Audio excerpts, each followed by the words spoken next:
We have an awesome, we have an awesome Elohim. There is no varying or turning.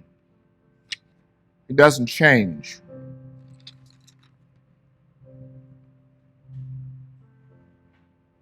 He's the creator of all things.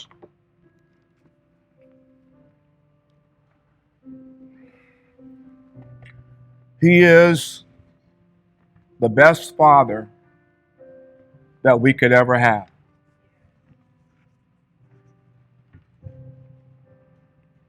We call him Father, call him Father God. But there is absolutely no one better that could be a father to us as a people more so than the Most High.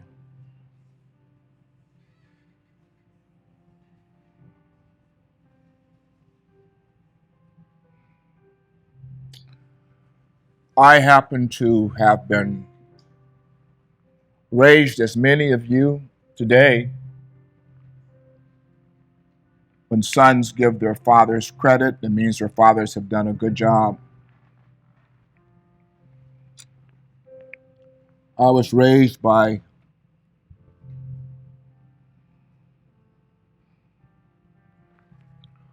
one of the finest men I shall ever know in my life. And that was my father.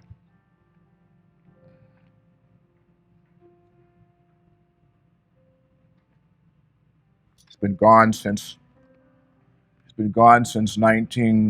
94, but still resonates within my heart. I think about him often.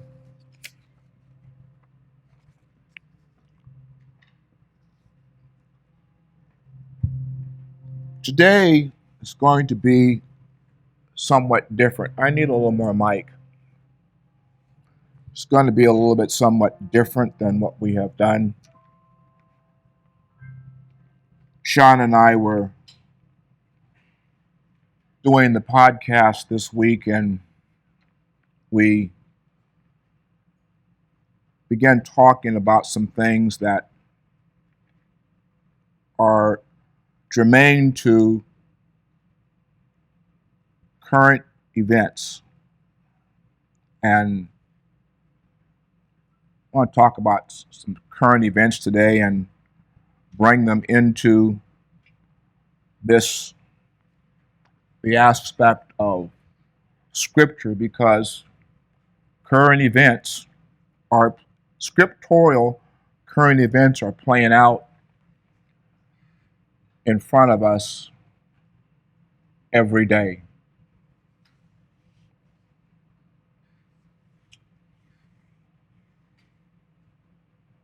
You've heard me say often and over again now, I think that this last year has hit me the hardest. And I think that's because I'm understanding more and more about the Scripture as being more of a history of our people than just Scripture and a story that's been told. It's not fiction. Everything that we have shared with you over this year and the years in the past are evidence of the fact that the Most High is not a man. What he says he will do, he will do. And we have been studying on Friday evening the book of Lamentations. And the book of Lamentations is a very interesting narrative that,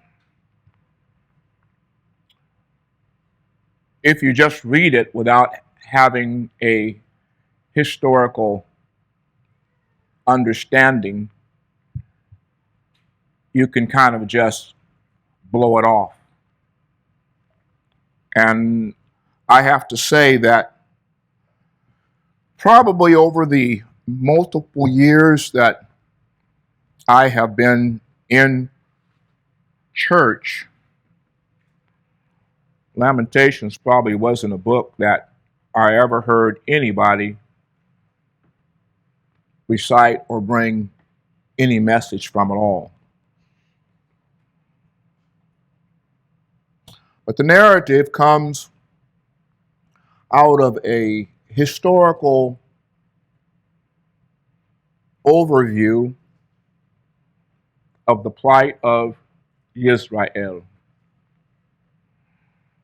We're going to talk today about the connection of history to scriptural foundation as it's played out over the years.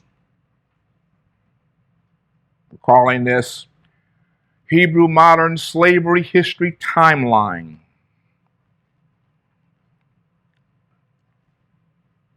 This weekend is for the African American Hebrew slave in this country, is a celebration of history that purports to be freedom from slavery. Juneteenth.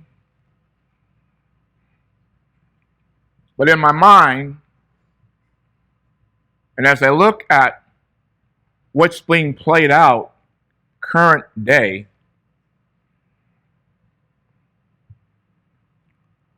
we're just involved in a different kind of slavery. But it's still slavery. If Juneteenth was about the emancipation and about freedom, then the question that I have to ask everybody is, then why aren't we free? And my question still is, what about my people?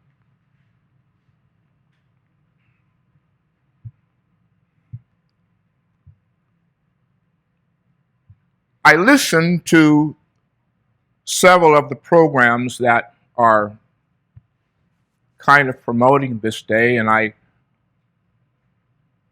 was engaged to find out something, and I find out something about us in this country that is a well-hidden secret.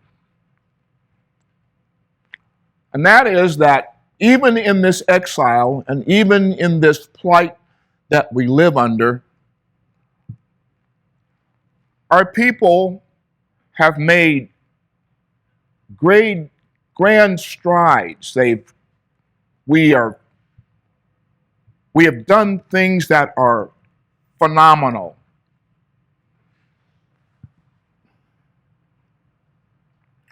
There are a lot of things that are done that we don't even get credit for.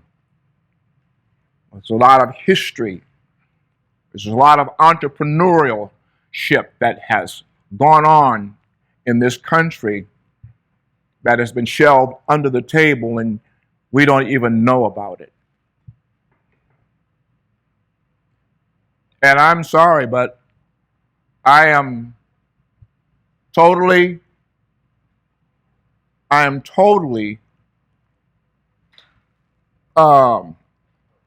affected by the fact that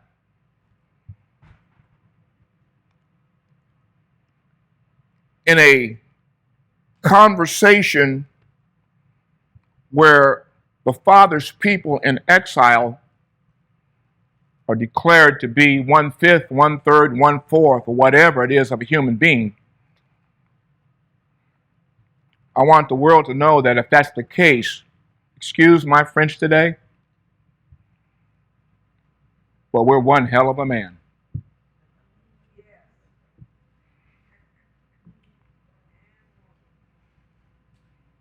And when I say man, that's inclusive of women, men, children.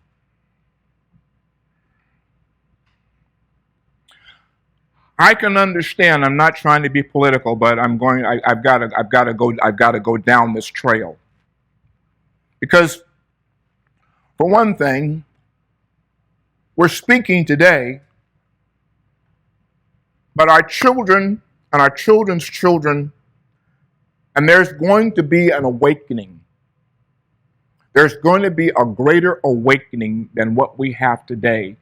And when that awakening comes, the message and the ministry of First Tabernacle Fellowship will still be floating around out there in cyber world for somebody to pick up and understand the narrative of truth and the reasons why we are perplexed in this exile as we are.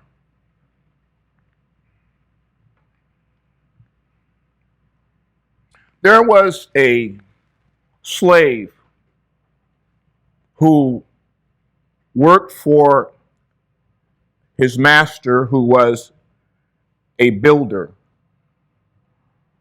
and his name was had it right on the tip of my tongue.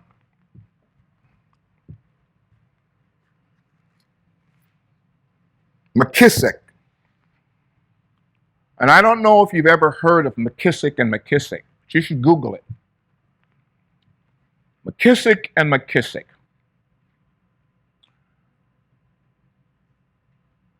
He was a slave that learned from his master how to be a builder. McKissick and McKissick today is the 54th ranked known architectural engineering builder in the United States of America. And it's run today by two twin sisters that come from a slave. They're responsible for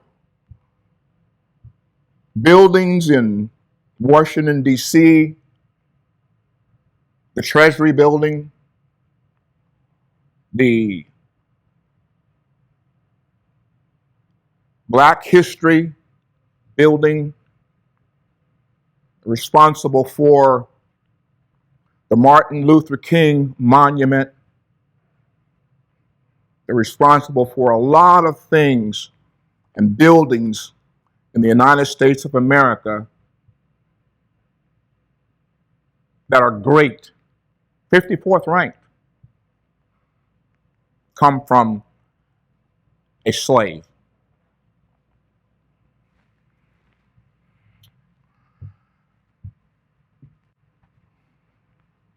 The Most High exiled us into all of the world, but we did not lose the creativeness nor the creative ability that was placed within us. And I want to read some text for you, scriptural. Leviticus by Ikra, chapter 26. I want to start there.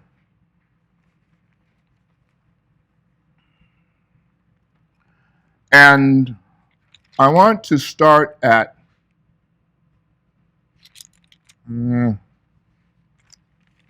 Come on now.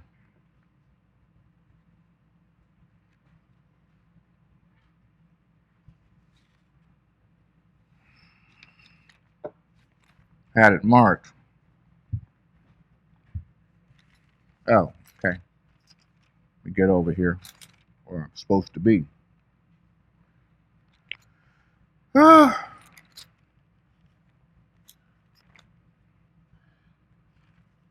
Ain't that something?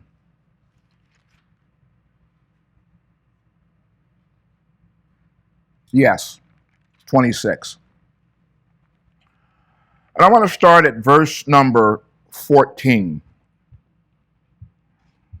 of this particular chapter, because the plight that we're confronted with and the situations that we're confronted with are part of the narrative of history that is recorded in the Hebrew scriptures. And you have to, those of you that are historians and want to think that this Bible, that you call a Bible, is just a storybook. It's not. It's about our people, and our people are everywhere. But let's read. We're going to read for a little bit here. Start at verse 14. This begins to describe the plight that we're facing in the four corners of the earth. The Father has dispersed us. We're going to show you that today. If you will not listen to me and obey all these mitzvot, he's talking to Israel. He's not talking to the nations. He's not talking to Japhet. He's not talking to Ham. He's talking to Israel. Israel lived in the continent of Africa. Canaan resided in South Africa. Jerusalem resides in South Africa. If you loathe my regulations and reject my rulings in order not to obey all my mitzvot, but cancel my covenant. So let's go back. If you abhor, if you treat casually, then I, from my part, will do this. Listen to what he says. Now, those of you who've been in Lamentations with me on Friday night, listen to what he says and see if what he says here doesn't match up with what's taking place that Jeremiah writes in Lamentations. I will bring terror upon you. You will have wasting disease, chronic fever to dim your sight and sap your strength. You will sow your seed for nothing because your enemies will eat the crops.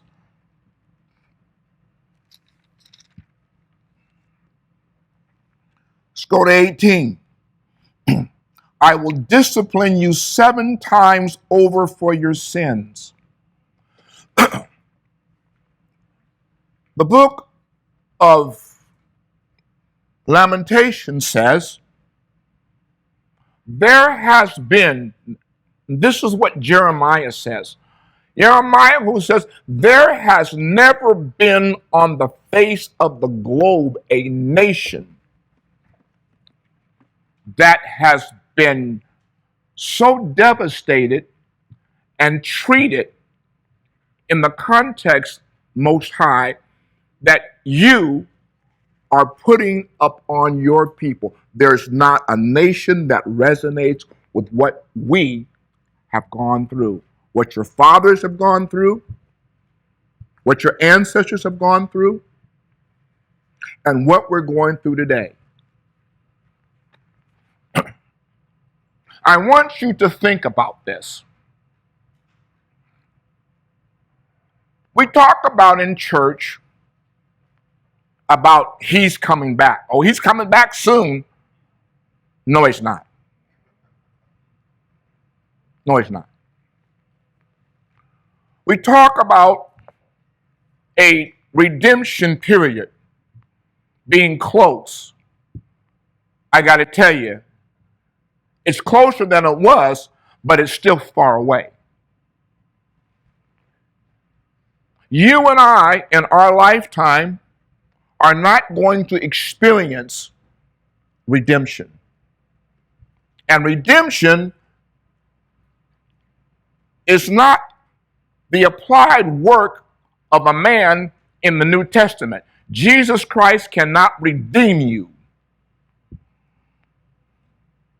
There is no record in the scriptures, the Hebrew scriptures, of any kind of redemption except redemption back to I will redeem you from where I sent you, and I will bring you back to the land that I spewed you out of. That's redemption.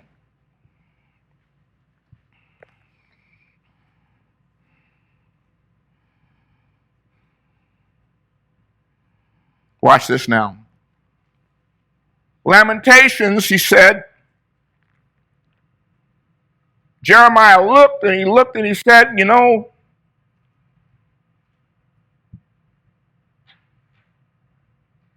our temple has been burned down.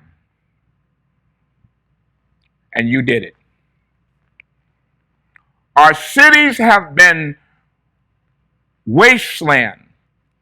And you, Most High, did it.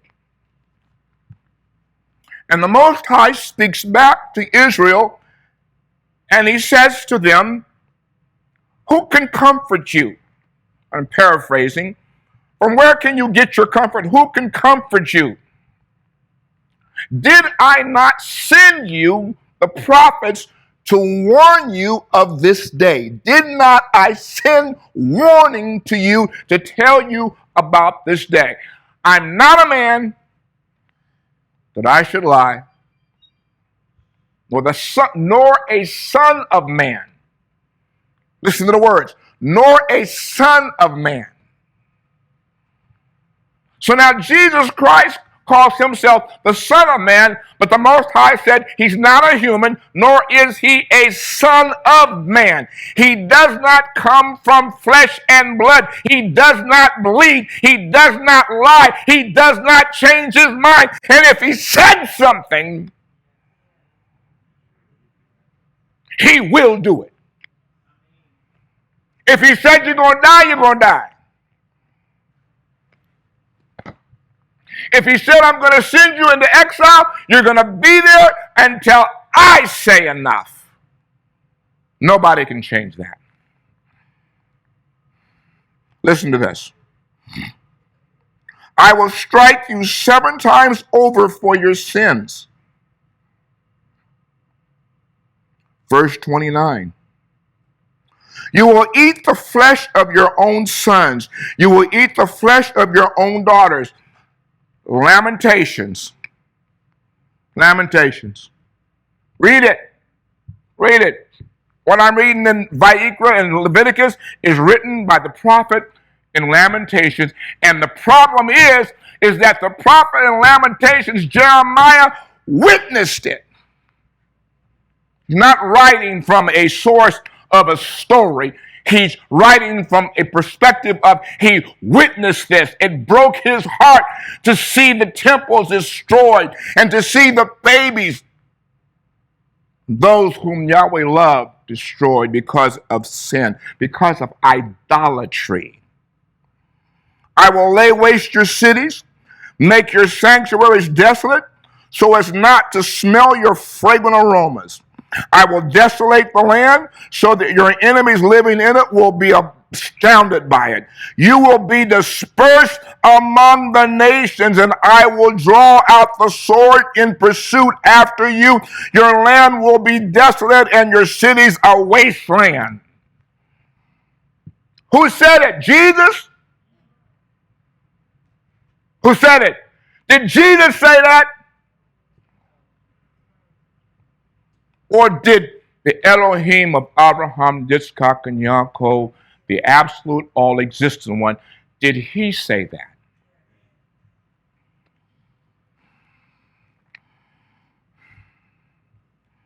For those who are left, verse 36, I will fill their hearts with anxiety in the lands of their enemies. Are your hearts in anxiety?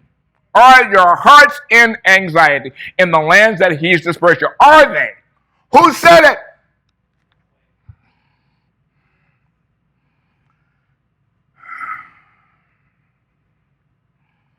Yes, 37. With no one pursuing, they will stumble over each other as a fleeing the sword. You will have no power to stand before your enemies. Lamentations. I will take from you the strength that you had. I will take your strength away from you so that you will not be able to confront your enemies. And there's a problem that exists here. Because none of us in this room, not one of us in this room, have any idea what the power and what the strength of the nation of Israel had under the auspices of the Most High in the land that the Most High said was his. We don't have not a clue. We don't have a clue how strong and how powerful and how glorious we were. Not a clue. We don't have a clue what the temple looked like and what the temple meant to our ancestors. We don't have a clue what it felt like to walk into the temple and feel the Shekinah glory of the Most High raining down. We don't have a clue what that feels like. So in this exile, there's no crying out. There's no unction to return to the glory days. Just let me die and go to heaven.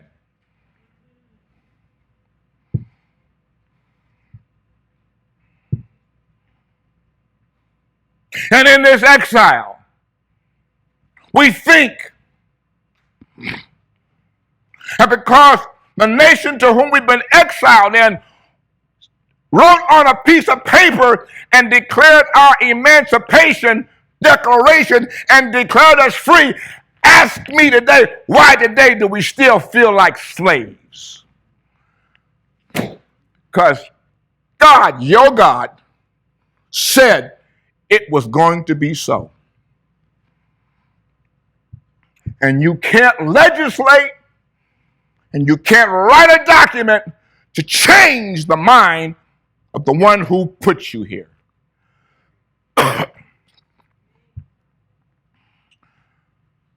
Verse 44. I love the Most High because while he does things that are so devastating, he comes back and in the midst of devastation, he gives you hope. Yet, verse 44, in spite of all that, I will not reject you when you are in the lands of your enemies, nor will I loathe you to the point of utterly destroying you, thus break my covenant with you, because I am Yahweh Elohim. In other words, I am not a man like you. I am not a man that can lie. I have compassion. I love you. And in the end of times, I'm going to reverse your situation and return you back to the land.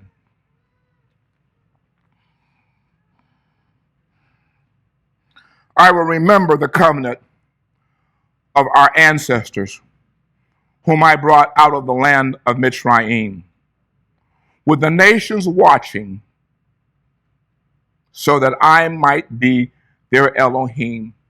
I am Yahweh. Let's look at Ezekiel chapter 12. Ezekiel 12, and I think I want to start with verse 8. Let's go somewhere. Don't get me wrong. I want to rejoice. I want to rejoice over this day, because one of the things that I look at is that while there are a multiplicity of tragedies that still befall us, the Most High still gives us victories. But the point being is that we can't become so enamored in the victory that we don't turn back to the one who's given us the victory. The one who allows us, in spite of this position that he's placed in it, he allows us to thrive.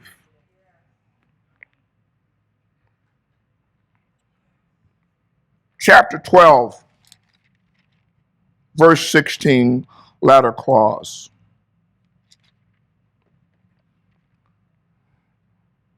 Actually, verse 11. Say, house of Israel, say, I am a sign for you. As I have done, so will it be done to them. They will go into exile and into captivity. Verse 15. I am Yahweh, who scattered them among the nations and dispersed them amongst countries. We're not the only ones. The African American here in the United States, we're not the only ones. He said, I will disperse them among countries. But I will spare a few of them from the sword, famine, and plague, so that they can tell about all their disgusting practices among the nations where they go. Thus they too will know that I am Yahweh. Where did he say he was going to? Where are we? You and I have some Israelite family all over the world. And guess what?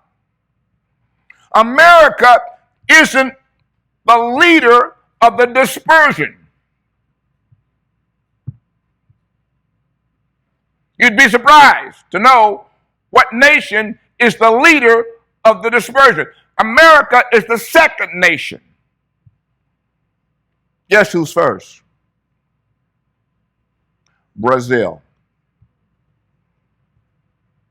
Brazil has more dispersed people of the Father's people out of the land than the United States of America does.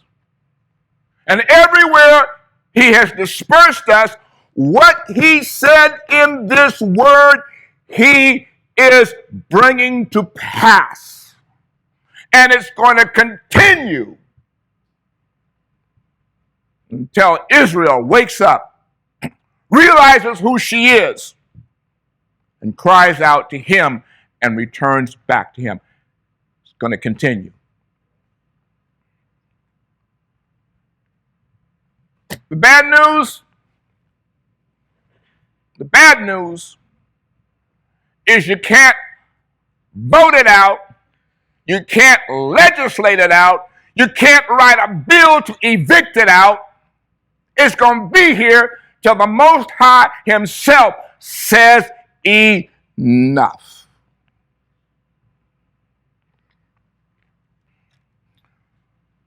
The Christian pastors,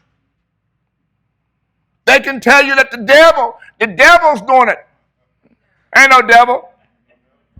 The only devil that exists wears pants and puts his pants on the same way we do, and breathes the way we do, and bleeds the way we do. And it's not called a devil, it's called an evil inclination.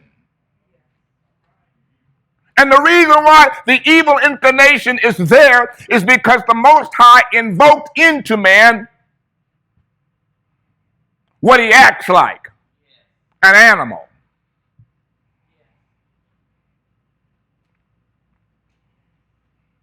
which is the reason why the Most High used animal sacrifices. The animal sacrifice was a replication of your evil inclination. So that when you brought a sacrifice before the Most High and you laid your hand on that sacrifice to be killed, it was a representation of the spirit that was within you. And you needed to feel that. And he was merciful enough to use an animal instead of killing you. And you went, oh, well, they done away with animal sacrifice. Yeah, they did. For this period of time. But trust the fact of Scripture, it will be back. In the redemptive day that's called the Messianic era. So, Sean and I were talking about this subject. And I said, you know what? I think we need to talk about this. I think we need to put spiritual, not spiritual. We need to put scriptural context to where we are, what we're doing, how it is, and where all the family is. Would you like to know where all the family is? Would you like to know where all the family is? The Most High, he said, I will disperse you amongst the nations and countries.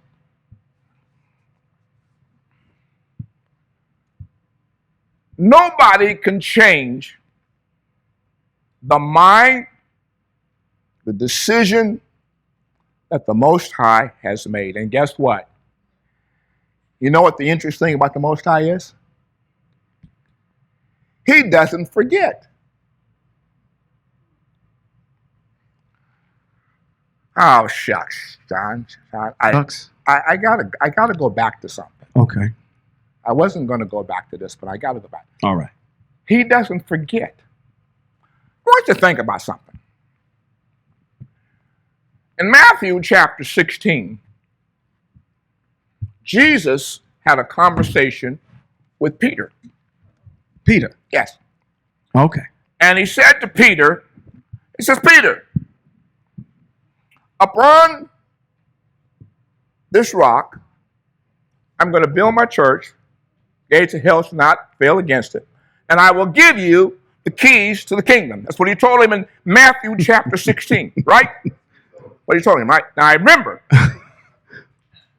God of all things doesn't forget what he said. But then in chapter 26, he gets bold because he forgot what he told Peter. Right. And he says, if any man denies me before men, I will deny him before my Father which is in heaven. Whoops, did he forget something? Because later on in the text, Peter says, Most High, Jesus, I will not deny you. I'll lay down my life for you. I will do this. I'm not the one. I'm not going to do that. But later on in the text, he denies Jesus 3 times. Then he curses to establish the fact that to make his point more valid. I'm confused. He's just picking random people, I guess, to represent his kingdom. So here's my question. Remember, we're still talking about this. The Most High doesn't forget. And the Most High does not set people up for failure.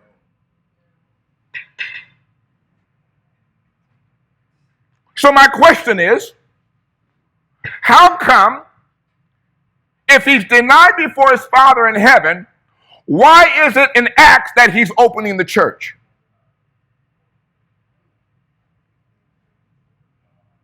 Why? Now, I'm going to tell you something, okay? There's no reference, there's no record that establishes that Peter ever repented for what he did. It said that he went away sorrowful. When cried. Right. Now, what's the protocol for forgiveness of sin? And the question has to be this.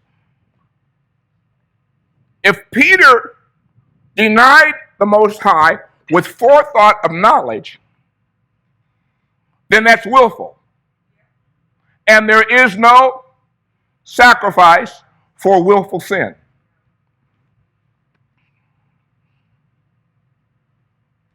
Right?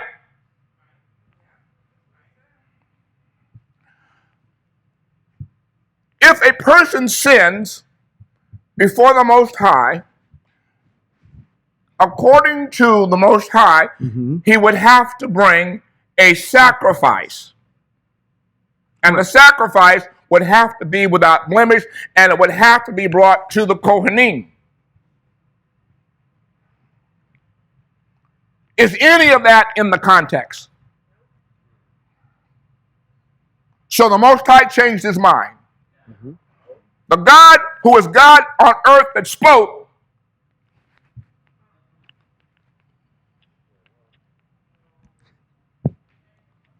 forgot his rule? Because remember, so I want you to hear something. When he said that, if you deny me before men, I will deny. That was a mitzvah. That was a commandment. And every commandment that the Most High makes, he makes it with a resolution of action that's going to happen if you don't follow it. I'm just saying. I'm just saying, Sean. Well, you know what? Okay. Why don't you take it from here? All right. Because you fired up. Yes, I am. You got some fervor. I want to take some of that. I need somebody to put some water on me and cool me off. Brother Appleton. I greet all of you today. Shabbat Shalom. Give your rabbi a hand. He did an awesome job. Awesome. And I have to somehow kind of follow that. It's almost an impossibility. But I'm going to do my best. You got it. I greet you with Shabbat Shalom in the name of Yahweh, our Elohim, who is El Shaddai, who created the heavens and the earth, who is the Elohim of our ancestors, Avraham, Yitzhak, and his wife, Rivka, Yaakov, and his wives, Leah, Bilhah, Rachel, and who else? Zilpah. Well, let's include the women now, okay? You can't forget about the women. I was tasked with bringing a short presentation as we embark upon observing this ostentatious day of Juneteenth. Our President, Joe Biden, and his staff, and the House of Representatives and Congress, I want to make it seem like it was all Joe Biden, have signed into legislation that Juneteenth will be a federal day of observance for what happened off the shores of, where are you from, sister in Texas? Sister Venice, where are you from? Where are you from? You're from the Bay Area. You lived in Texas for a while. No? I've got my facts all messed up. I thought you told me you was from Texas. But anyway, off the shores of Galveston, Texas, in 1865, on June 19th, the last slaves found out about them being free. I applaud our rabbi for bringing all of those texts in, because what we are talking about today is something that's quintessential for us to understand. We have fell out of communication with the Most High. And therefore, we are in a state where we're exiled. And right now, what the Most High is chastising us with is this, right here. It is not the job of the United States educational system to teach you or your children about this information.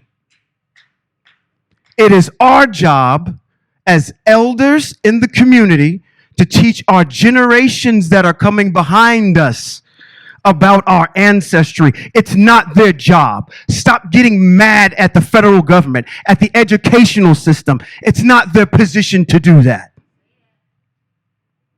Okay?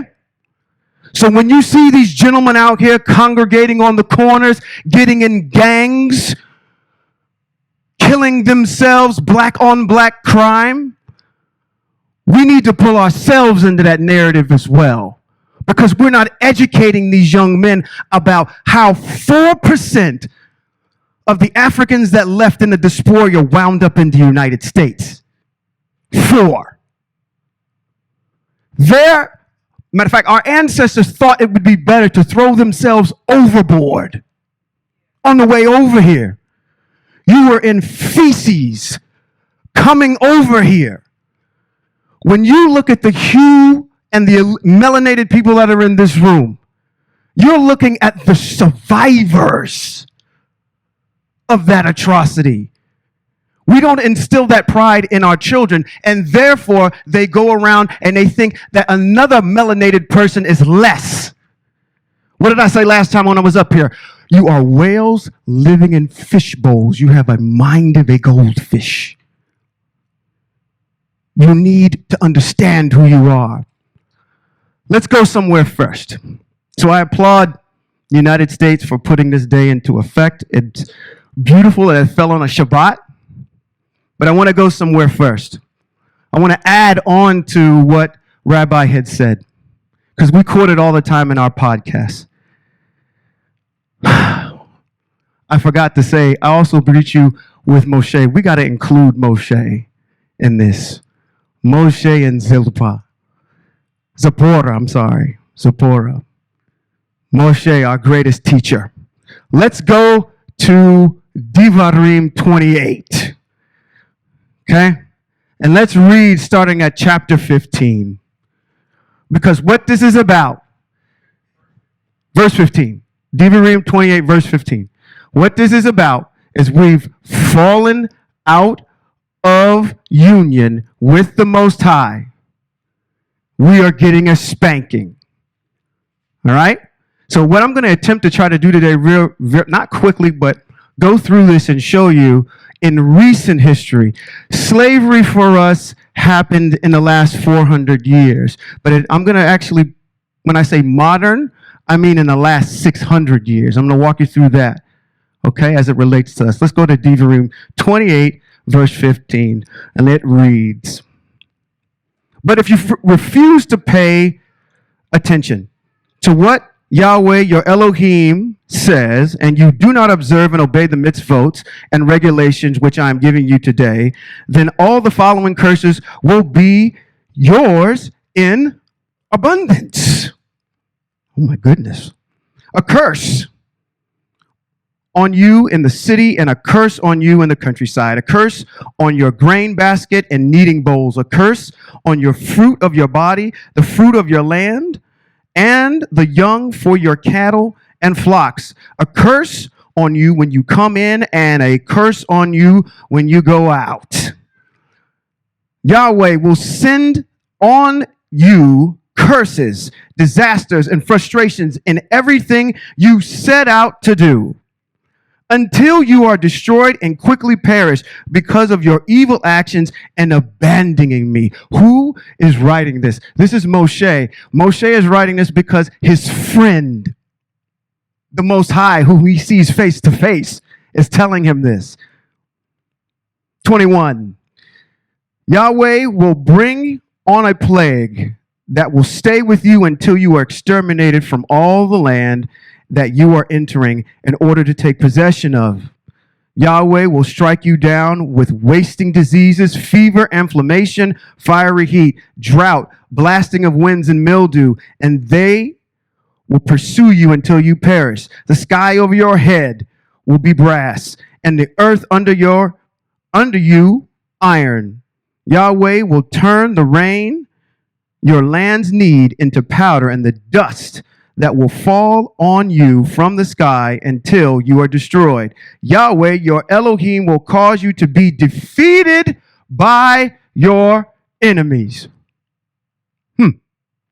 And will advance on them, and you will advance on them one way and flee before them in 7 different directions.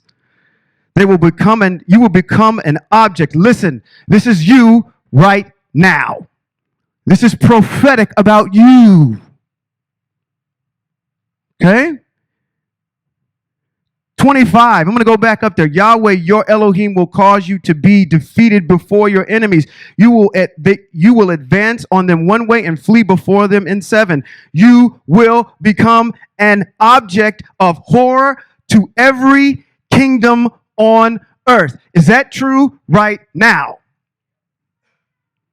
Your carcasses will become food for all of the birds in the air and the wild animals, and there will be no one to scare them away. Yahweh will strike you down with boils that broke out on the Egyptians, tumors, skin lesions, and itching, all incurable. Yahweh will strike you with insanity, blindness, and utter confusion. You will grope about at noon like a blind person groping in the dark, unable to find your way. You will continually be oppressed. You will be continually oppressed and robbed, and there will be no one to save you. You will be engaged to a woman, but another man will marry her. You will build a house, but not live in it. You will plant a vineyard, but not use its fruit. So on and so forth. We are living in a day and age right now that is exemplary of what the Most High gave his servant Moshe. So, let's kind of talk about the timeline leading up into Juneteenth, okay? In recent history. Part of our task is to teach our past. Hopefully some things I present to you shortly were some things that you know and some things that you didn't know that will help fortify you to understand your resilience during this time, how the Most High has kept us and will continue to keep us even though we don't deserve it. All right? So let's go. When do you think slavery actually started? I gave you a hint when I said 600 years ago. Do the math. Do, D-O, D-A, math, M-A-F.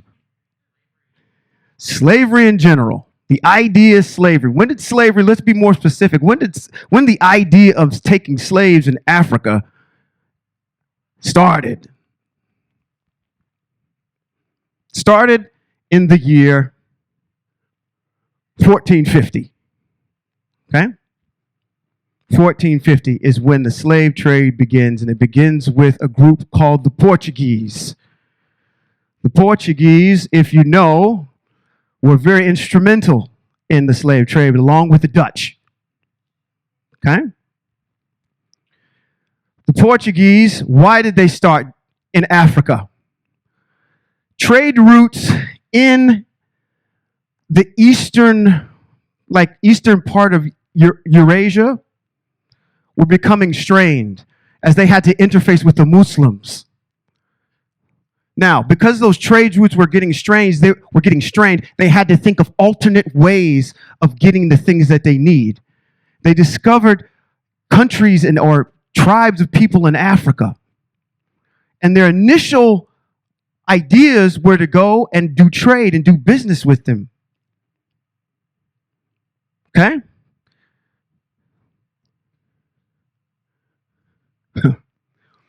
I say this to say this before I even go to my next slide.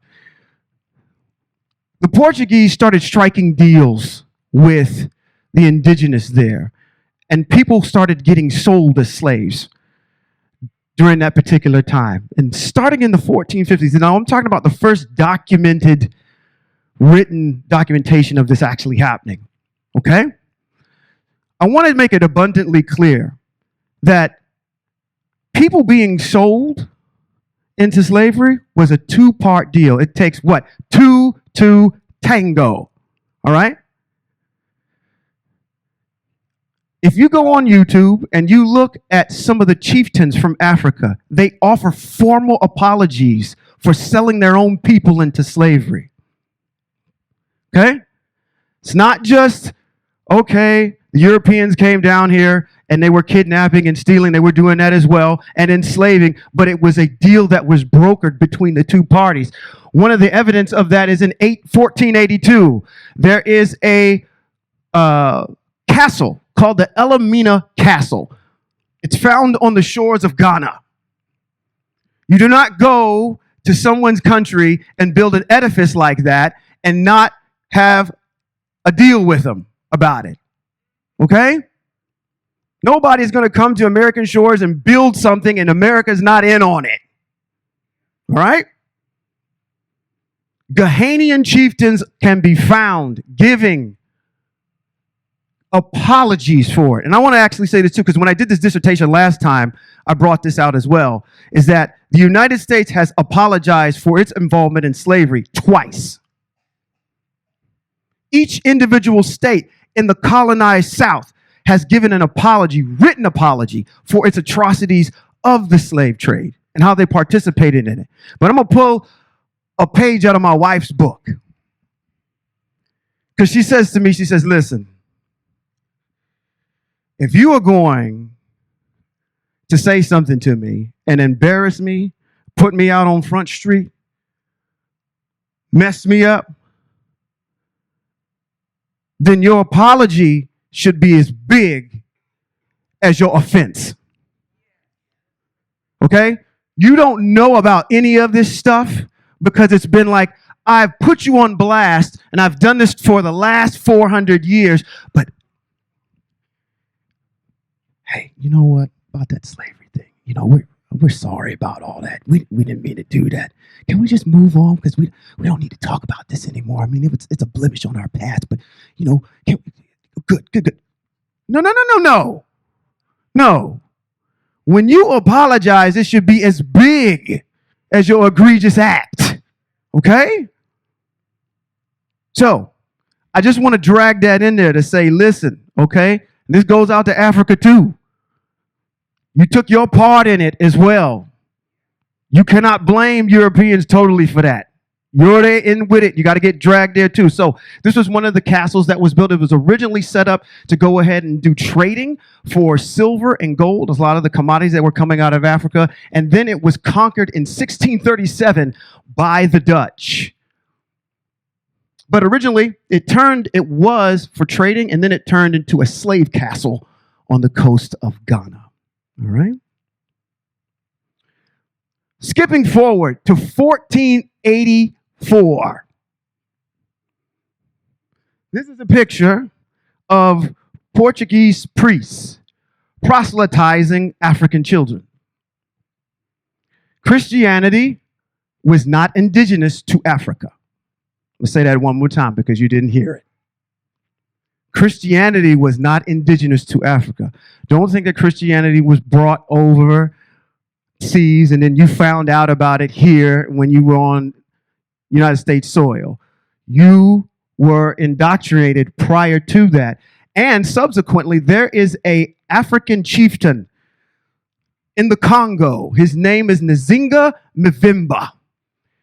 His whole entire kingdom was converted to Christianity during this time, 1484. All right?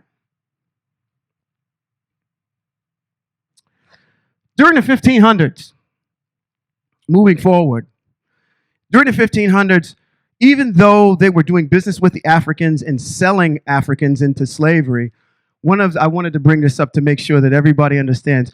When you go and you look at Portuguese royalty, these particular places where the royalty stayed, they had African artistry in them, because the people that were doing the slave trading understood that these people are very skilled at what they did. So therefore, they put all of this in their castles and amongst themselves as well. I'm doing this right now because I'm going to do this for everybody that's in California, okay? I'm going to give you a little tidbit of information. Hopefully you knew this and hopefully you didn't. Maybe I'm going to enlighten you on something. During the year 1510, there was an individual by the name of Garcia Rodriguez Montevelo. Garcia Rodriguez Montevelo. He wrote a book. He wrote a novel. That novel was called Les Cigarras Esplandia. That's what it is. Esplandia. Las Cigarras Esplandia. In that novel, there is a woman. 1510. It's a fictional book. It's not a real book. It's a fictional book. It's a book about fiction. And in this book, there's a woman. This woman's name is Khalifa. Khalifa was the queen of an island. And on this island, she commanded a bunch of women, Amazon women. She took her army and was going to help the Muslims fight the Christians in Constantinople. Now, where she lived was a beautiful island. Now, you're saying, well, why am I bringing this up? This is systemic for everybody in California. You may or may not have known this. Khalifa is a black woman. The island that she ruled was the island of California. The name California comes from that book. When the settlers came here to California, they came and they saw that the area that's in Mexico called Baja California, debajo is a word in Spanish that means under. When they saw that strip of land, they said, oh, it reminded us of the book that showed that California, this is what California would look like. So that's where its name is. If you don't believe me, go to room 4203 in the Capitol building downtown. There is a monument to her. California is named after a black woman. Okay?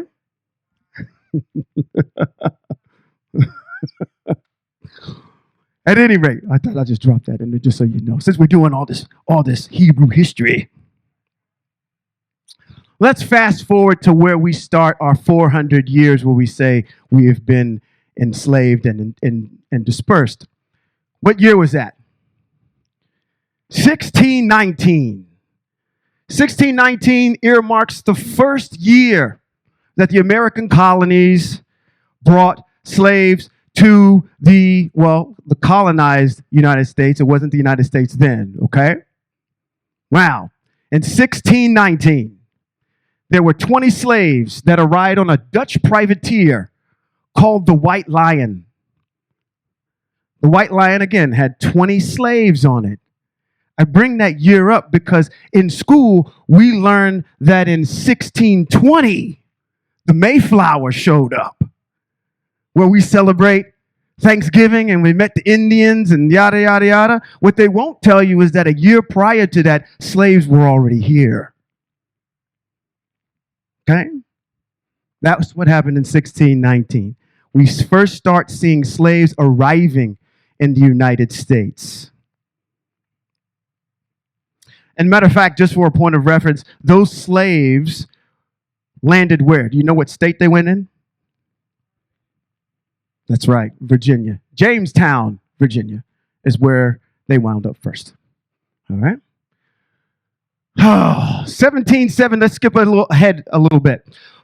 Going on, and we got slavery's in full swings.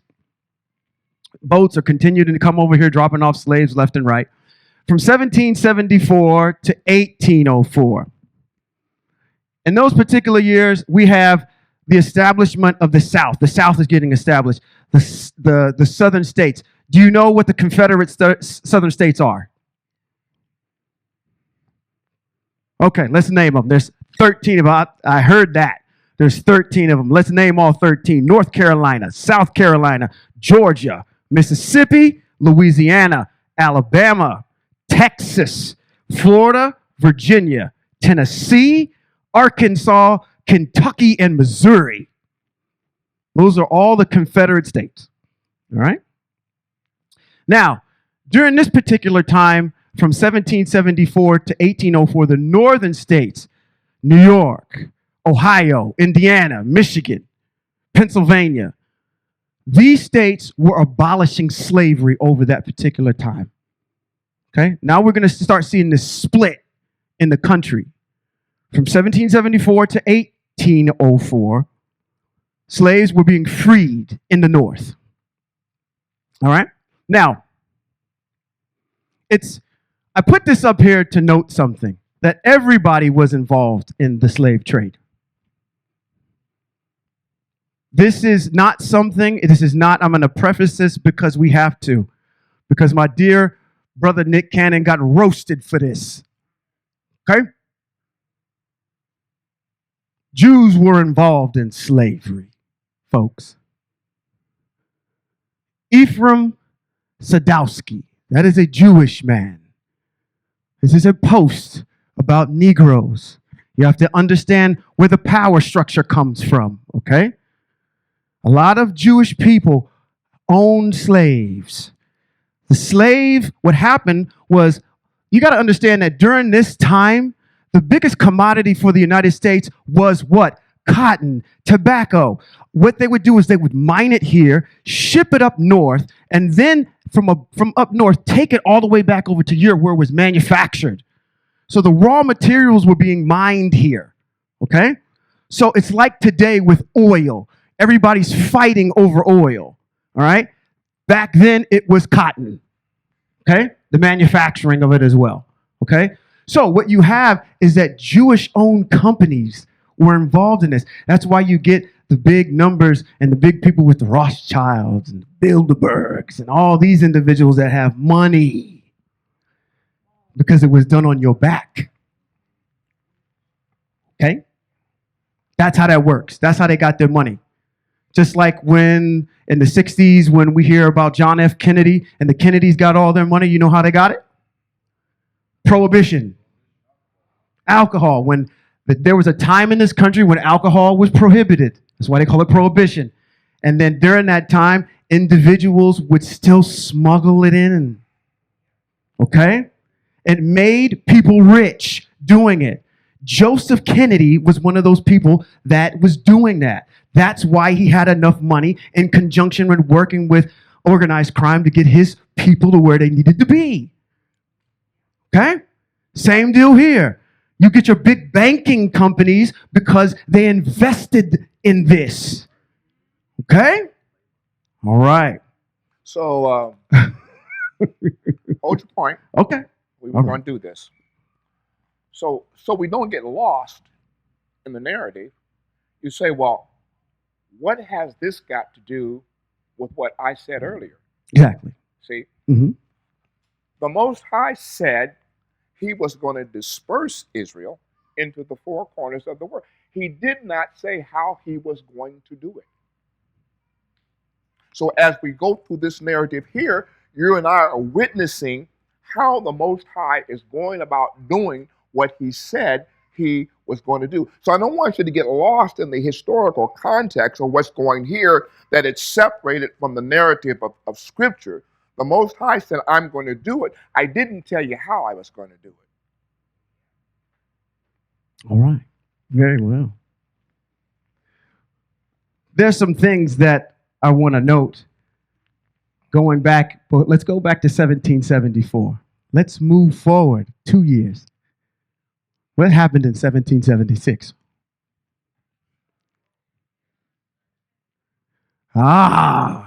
Independence Day. That's where we have the American Revolution.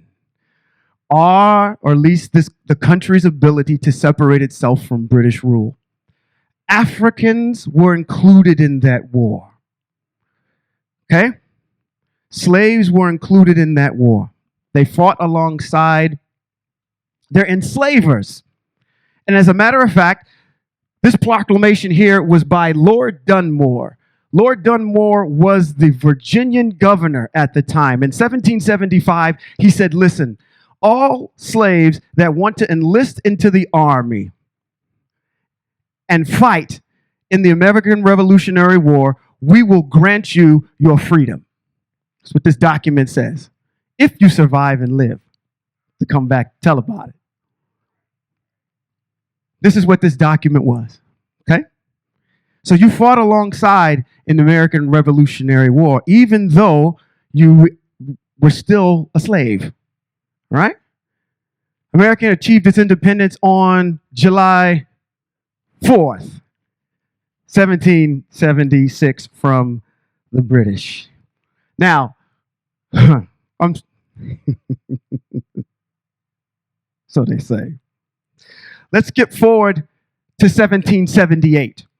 And there's something I want to just bring some clarity to about the Constitutional Convention of 1778. This is where we get this idea of 3/5 of a human being.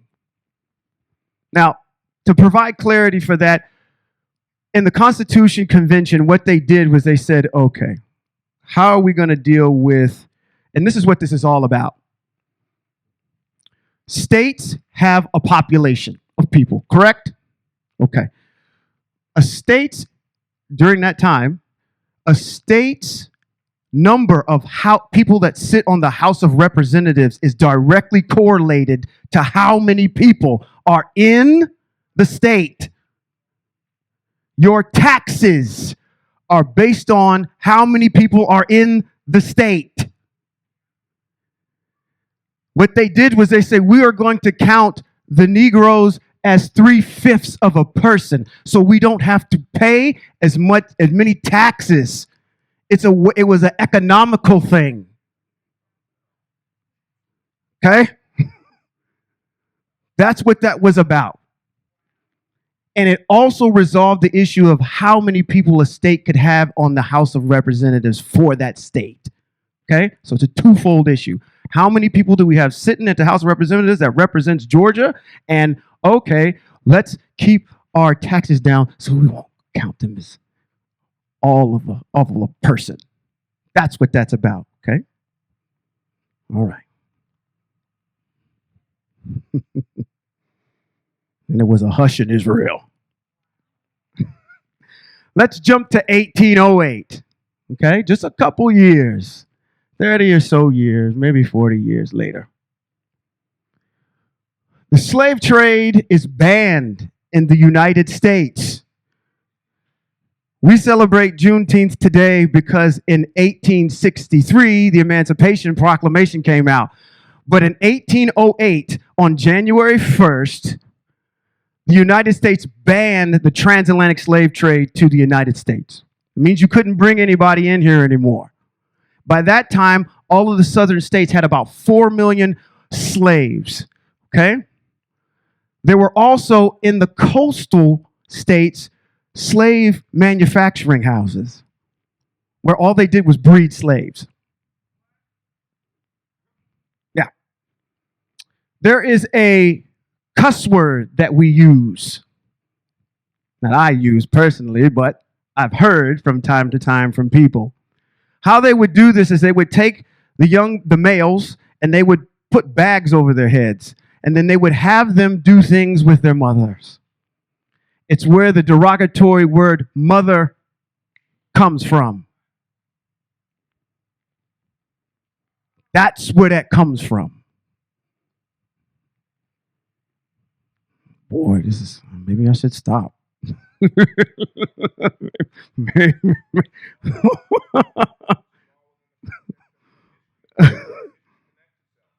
Yes.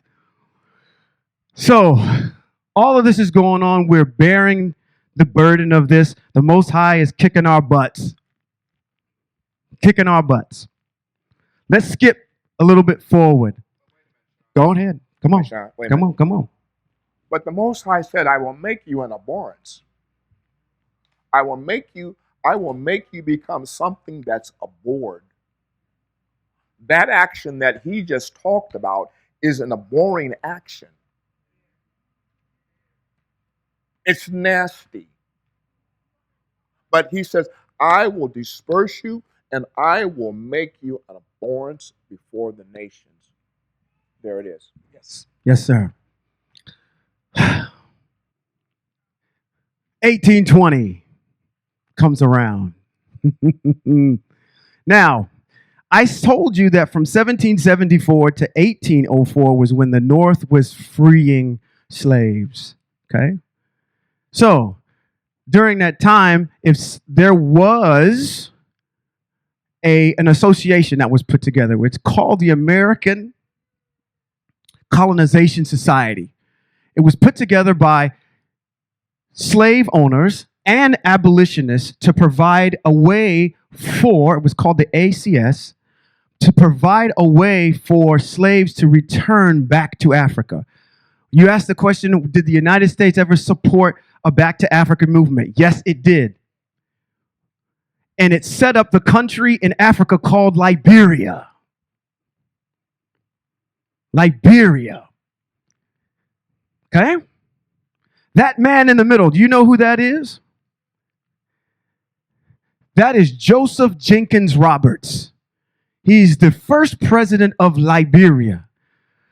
Liberia, folks, is a country that was set up by the United States and the native and the indigenous people that were there. It was its first attempt on colonizing Africa by giving Africa a specific country where returned slaves wanted to go back. That's where they were going to. Between 1820 and 1860, or 1866, excuse me, there were 15,000 slaves that returned back to Liberia. That is why the picture on the right is the flag of Liberia. It almost looks identical to the United States flag because it's a colonized United States country.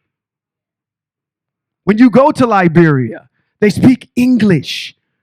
They have settlements called Maryland, Mississippi, Georgia.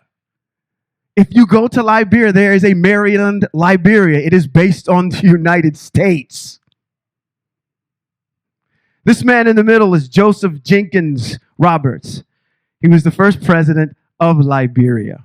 He was born in Norfolk, Virginia. He's not from there. Okay? They experienced kind of this Pax Romana period for about 140 years till we get to the 60s. And then Liberia, unfortunately to this day, is one of the poorest, probably the poorest country in Africa right now. The atrocities that the poverty there is unreal. The people there live on less than $1 a day on average. It's a very sad state of affairs. It has everything to do with a bunch of civil wars that actually happened there. I won't bore you with that, but there have been several civil wars that have really decimated the country. All right. You're going to know this one. Oh my goodness, there she is in all her beauty. Introducing 1831, the Underground Railroad. That is Miss Armanita Ross, born Miss Armanita Ross, better known as Harriet Tubman. I did some research and I said, well, when the Underground Railroad started, at least when did it start? And it started in 1831. There was an individual by the name of Tice Davids. He was, and this is recorded. The Underground Railroad was prior to this, but the first recorded slave on, so to speak, quote unquote, the Underground Railroad was a man by the name of Tice Davids in 1831. He escaped from Kentucky to where I'm from, Ohio. Okay? The Underground Railroad, Harriet Tubman, Miss Armanita Ross.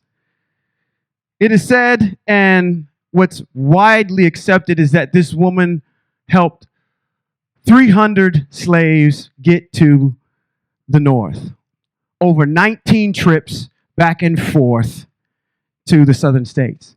She herself in her statement says she did a lot more than that, babies. A lot more than that. In her statement, she says, I freed thousands of slaves. I could have freed thousands more only if they knew they were slaves. That is the state of affairs of where our minds are at right now. Seriously. I'm not going to go there. I'm going to keep this civil. We'll keep this civil today. At one time, because of her work, Miss Armanita Ross Harriet Tubman had a $40,000 bounty on her head. Let's skip forward to 1861. Now, this is where we get into it a little bit. 1861. What happened in 1861? Was the beginning, I heard it, the beginning of the Civil War. It started in 1861. It ended in 1863. Right? During that time of the Civil War, anybody know who that is? Jefferson Davis. There you go. Jefferson Davis was the president of the Confederate South at that particular time. Once, I'm surprised, at one time, does everybody remember a show called The Duke Boys? You remember the Duke Boys? The Duke Boys could never be on TV today. Oh, this is what all you women might notice. This is where y'all got the saying, Daisy Dukes. The Duke Boys, the Dukes of Hazzard, okay. Bo and Luke Duke. And they had an orange car called the General Lee. Okay, General Lee was the guy who surrendered from the South. From the Civil War. They had the Confederate flag on the side of their car and everything. That's what I'm saying. That wouldn't work today. Not by any stretch of the imagination. But he was the president of the South at that particular time. Now, 1863 comes around. We got the end of the Civil War. And what was the Civil War fought over? Slavery. The institution of slavery. They got fed up with it and said, we got to put an end to this. Okay?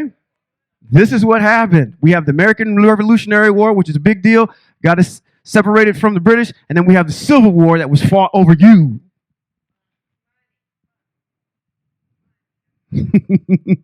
What happens? See, this is a big deal about this whole thing because it is economical. It is economical. Okay? Because we're going to get into that economics on what happened right after this. Watch me, this is such a big deal. Now, 1863, Civil War ends. The Emancipation Proclamation comes out, issued by President Lincoln. Very good. President Lincoln issues it. And exactly. And then at this particular point, all the slaves are free. Now, I had said the North had been freeing slaves since 1774 to 1804. Now, this is for the whole entire country after the Civil War, okay? Now, how many of you grew up in church? In church. Grew up in church. All right. What was the name of the service that you had on December 31st, going into the new year? What was the name of it? Watch night service. Watch night service comes out of slavery, folks. Straight out. Because on 1863, January 1st, that's what slaves were doing. They were waiting for the document to be issued to say that they were free. And they congregated in churches and they called it watch night service. You've been doing it ever since. Okay? Man, oh man, oh man, oh man, oh man. That's why they call it watch night service. Let's skip forward a little bit. Let's go 2 years later. So the slaves are freed in 1863. It takes the United States 2 years to roll it out. Okay? 2 years to roll it out. 1865, June 19th, which is today, the slaves found out in Galveston, Texas, that they were actually free. That's why we celebrate this particular day. Okay? Now, there's another date that I want to bring up while I'm bringing up 1865. Is that, does anybody remember just a couple of minutes ago I said when the United States, what year did the United States stop the transatlantic slave trade coming to the United States? 1808, very good. The last slave ship that came to the United States in 1865. Wait. But you don't think people were smuggling people here? Just because, and this is the narrative, just because policy was put in place didn't stop a thing. Slaves were still being brought here, and this should be cathartic for those of our elders that are here in this congregation, which is, I'm looking at two of them right now.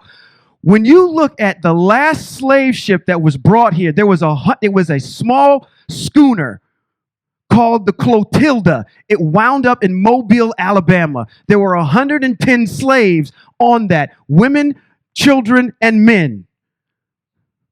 The last slave that died from the Clotilda died in 1935. His name was Cujo Lewis.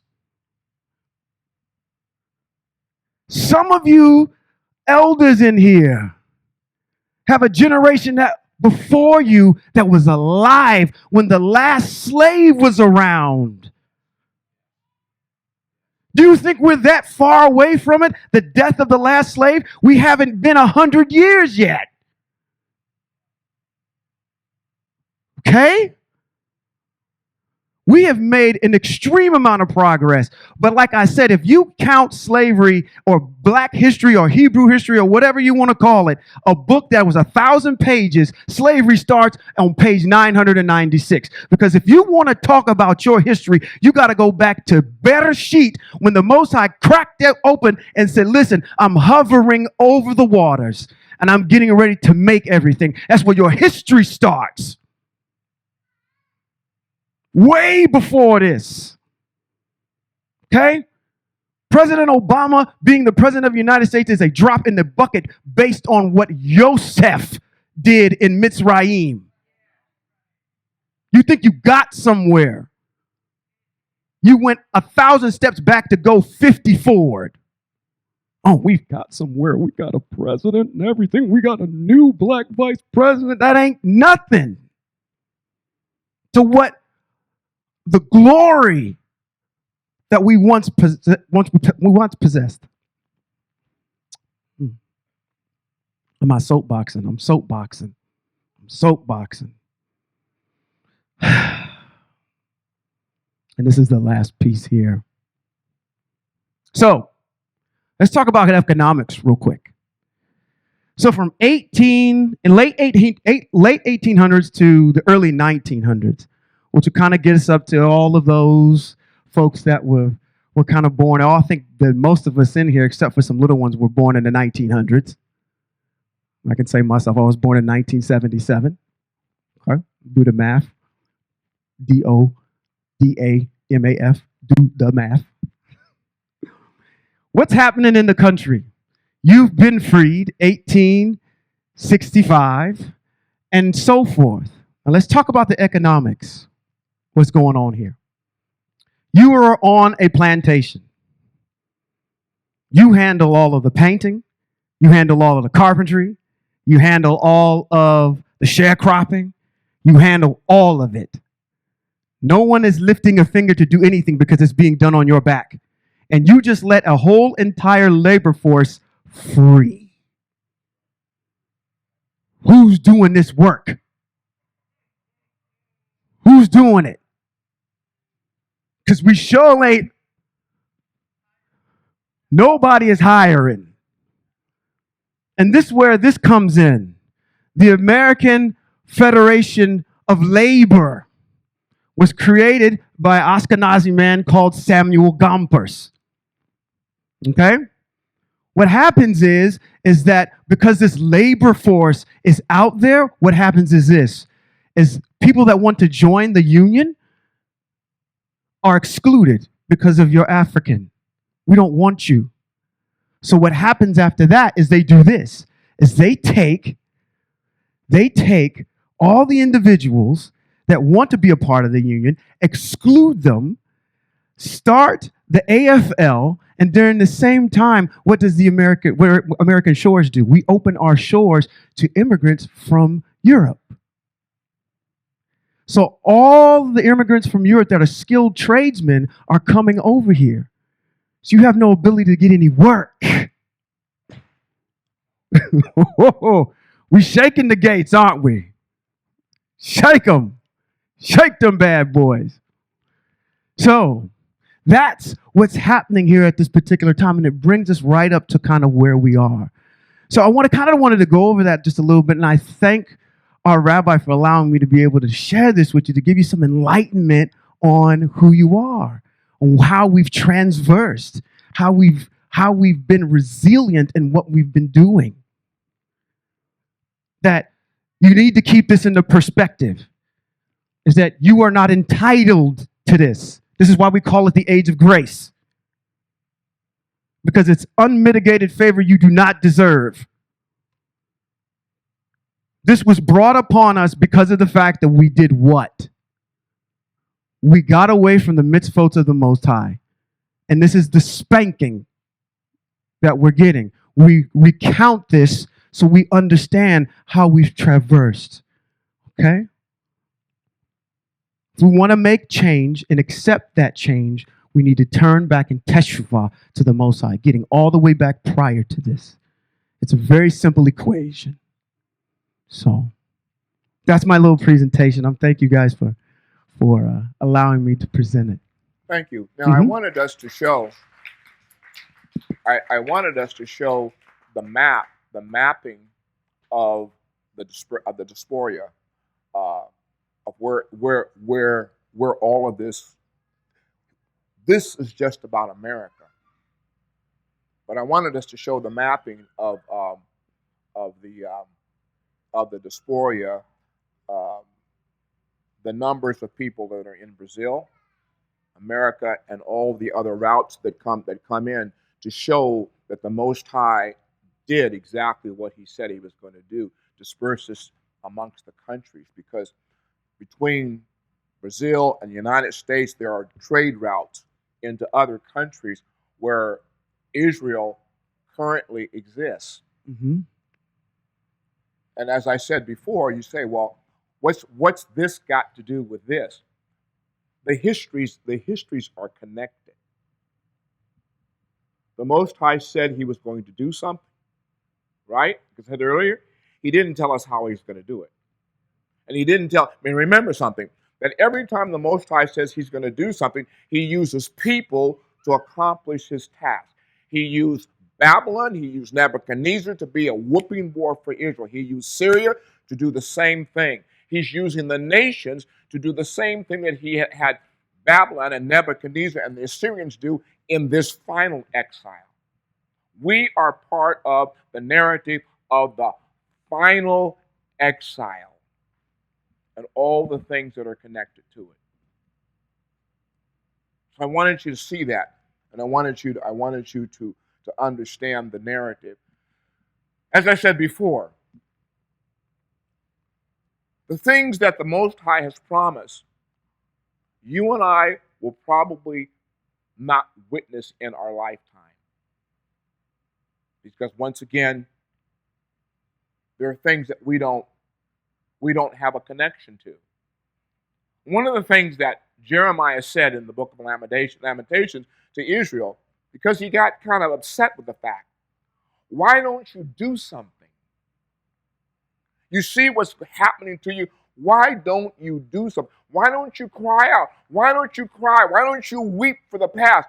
You and I can't weep for the past because we're reading a narrative about the past, and we don't have that connection that Jeremiah and the children of Israel that he was with had. We don't have the missing of the temple. We don't even know what it looks like except for in a book.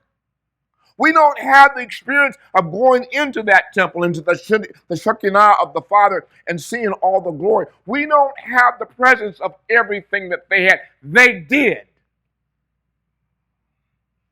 So we ask ourselves a question, because I always say this. Why isn't there any action? Why is there no one crying out? Because we don't have the experience of the past. That's why we're not crying out. That's why we can still go to church and dance the jig and be satisfied with nothing that feeds our soul and helps us to function as individuals according to the Most High's word, because we don't have a narrative of our past. And we think that our past is about another people, it's not about us. Oh, that's about the Jews. No, it's not. It's about you. It's about me. It's about my ancestors. It's about my people. And that's the reason why, class, you hear me say all the time now, as I look around and I see us stumbling and bumbling and look like, because we failed to walk in the direction and the obedience of the Most High. Let's close with this.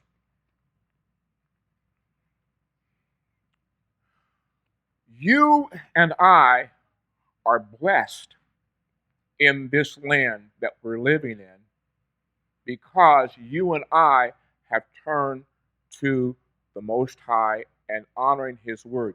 You and I have been protected from this pandemic because you and I have turned to the Most High, and He has committed His word to us to do exactly what He said He would do. I will hide you until my indignation is past. We're in that. You and I have the substance of something.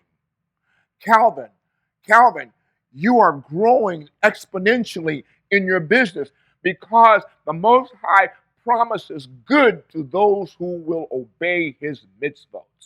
So now you say, well, wait a minute. You just got through talking about the Melchisedeks. They grew to be something great.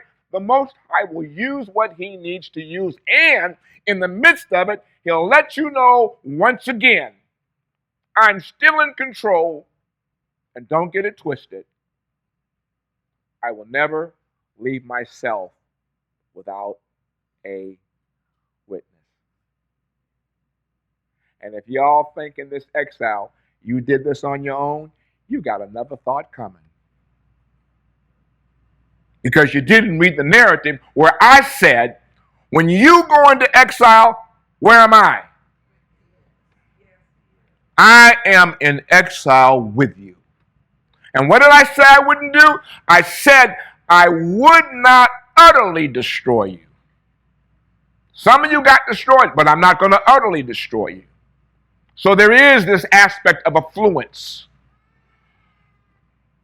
And I don't care how affluent we become. I don't care how great the Melchizedek Corporation is. To them other set of people, they are still who they are. And it will be that way until the Most High redeems us back to the state of our glory, when He redeems us back in the Messianic era. And guess what? Guess what? They haven't seen the building built yet that's going to master the third temple in the Messianic era. That's going to be the glory of the Most High. Think about this as we close. One more closing. If the Most High spent how much money on the tabernacle? What was it again? 60 million? Yeah, 60, almost 60 million. If He spent 60 million for one room in the tabernacle in the wilderness, think about what the temple's going to be like in the third day. What the third temple's going to look like. Think about that. Think about that. And I leave that with you today. I pray that what we have provided to you is some sense of help, of understanding history, understanding the celebration of today, but not leaving out the fact that our history is connected to scriptural context. And we are where we are because our ancestors failed to worship and honor the one all-sufficient Elohim. I say this to you. If you hear this, and if you follow us on YouTube or wherever you're following us, turn away from idolatry. Turn away from sun worship. Turn away from the God who cannot redeem you to the one who made you. Worship him and him only. I say to you today, Ibarakaka, Yahweh B'yishmereka. Ya'er Yahweh Panaibaleka Bekanuka. Yasa Yahweh Panaibaleka. Vayasham Laka Shalom. May Yahweh bless you. May Yahweh make his face to shine on you and show you favor. May Yahweh lift up his face towards you and give you peace. Until next time, shalom.